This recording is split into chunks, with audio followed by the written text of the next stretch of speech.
First of all, I would like to take a couple of moments just to explain what Copenhagen Malmö Port is. That 2001, the company was founded, and it was between the municipality of Malmö and Copenhagen. And the reason why it was founded is it was from a regional aspect that the bridge was built between Sweden and Denmark. And the ports would lose about 25 to 30% of the income with the bridge in loss of turnover and tonnage. But that was 2001. Some things have happened since then.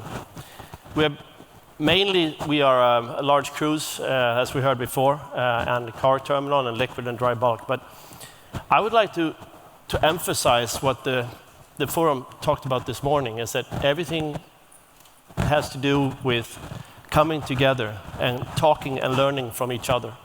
Because one port, if we do a lot of investment in the environmental issues, for instance, and another port does not do it, it doesn't really help. And like Bo Larsen about the Baltic Sea, he said it's very important for us to do this together, because if we won't do it, we will not really help the Baltic Sea. And I will give you some examples further down the road. Also, I think it's important to talk about quality and environmental. Those things are actually together. As a German friend told me, is that it's better to do one thing once than do the same thing twice. And that's pretty logical. Perhaps you can use this one. Yeah, use this one. We shut the other. Okay. Is this better? I was only hearing myself. I don't know if that's good or bad. But as I was mentioning, when it comes to quality and environmental, it's very important that those things are linked together.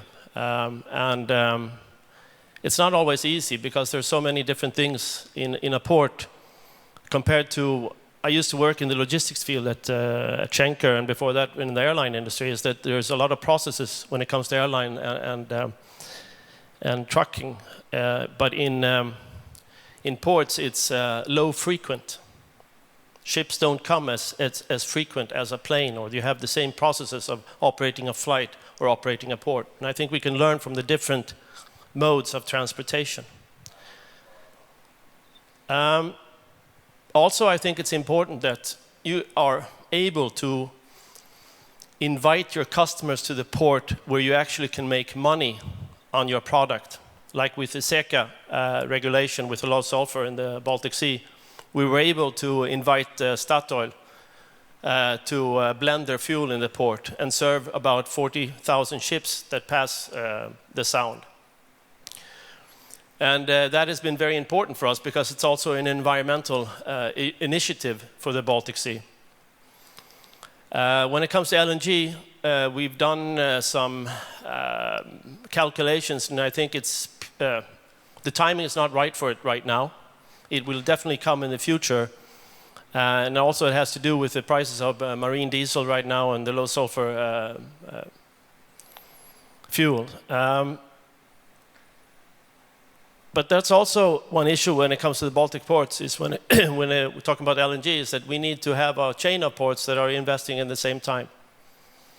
Because they are very big investments for very few ships that can use this line of energy.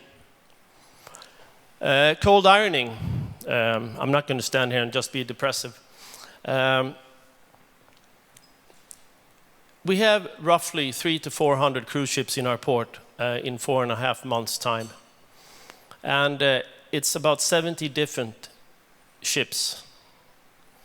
And if we would do the investment of some 30 million euros to do the cold ironing, the effect will be very marginal, because of the difficulties in the standards of the ships. But to emphasize what they were talking about this morning, if the ports go together with IMO or with universities to talk about standards, because I think we are lacking standards. If you compare the ports to, for instance, the trucking industry, how many billions of euros do not the trucking industry put in lobbying? And who is polluting more? I think the trucks are polluting more than the ports, because we're not together in total with standards, with the same standards. And it's not only on a local Baltic sea level, it's also in the whole of Europe and also in the world, where I think we can learn a lot from each other. And when it comes to black and grey water, there's also some issues in the Baltic Sea right now. And what worries us is that politicians go forward before actually the ports can do it together and work with the black and grey water. And that's also another example. We've lifted out 75 trucks per day just because we can take care of the black water. And that's per day. So it doesn't sound like a lot, but in the long term it will make a difference. And we're also, from 2018, we will have a new terminal in the island of Gotland in the Baltic Sea. And it will also be able to take care of black water. Also, when I think there's also a discussion and I think we need more become more educated when it comes to what does the ship, how much do they actually pollute compared to farming industry, golf courses, summer houses without sewage. It's very easy to look at the ship because you see it. But is it only the ships that do it?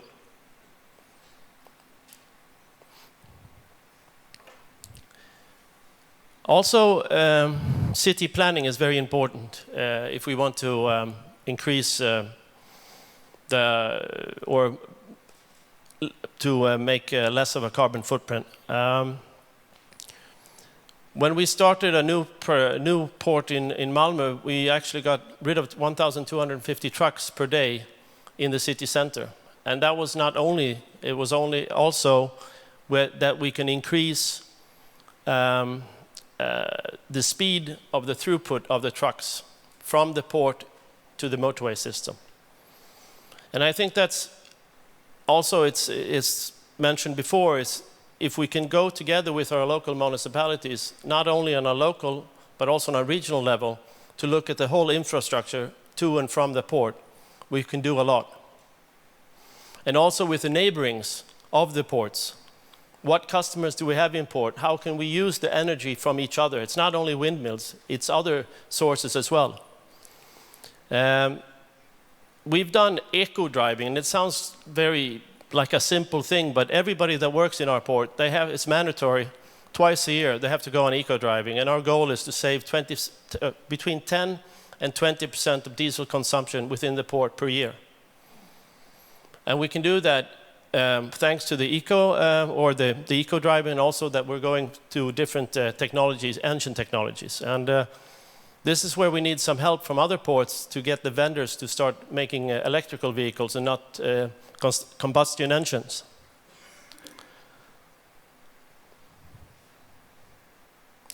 And last but not least, this is I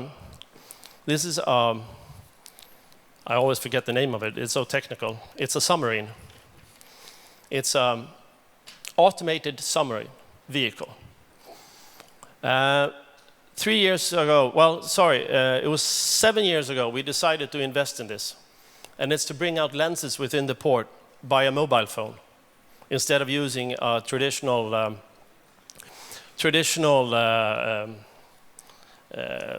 boat or whatever. But this is a pretty funny story. Is when we were doing this in front of the journalists, we said, and they did a spot on the radio this morning. Yes, the port of Copenhagen, Malmö, they've invested in this submarine. So please come down to the port and look at it when it goes across. We were so nervous. So the day before, we almost ran out of the battery's power. That was number one. And when the camera was on, they didn't say how fast this vehicle was. It goes at 1.5 knots, not 29. So when they showed it on TV in the evening, they had to speed show it. But it's fantastic. We can close the port in 3 different places with just a telephone. And that saves about 1 hour in real time, and that could be the difference between a disaster and or less disaster. Thank you very much.